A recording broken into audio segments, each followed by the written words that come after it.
আর আমি কিছু কুলঙ্গার ছেলে সন্তানকে বলতেছি, আপনার মা 10 মাস 10 দিন গর্ভ ধরেছে, আপনার বাপ কষ্ট করে এ পর্যায়ে আপনাকে মানুষ করেছে।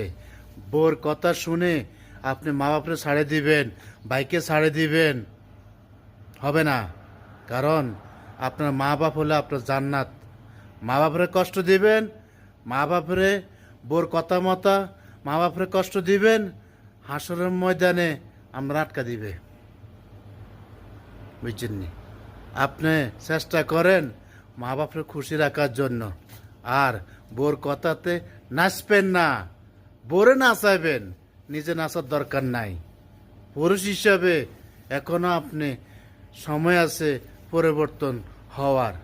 আসুন শয়তান থেকে বের হয়ে আসি, মা বাপকে বেশি বেশি করে ভালোবাসি, তাহলে জান্নাত আমার জন্য ইজি হয়ে যাবে।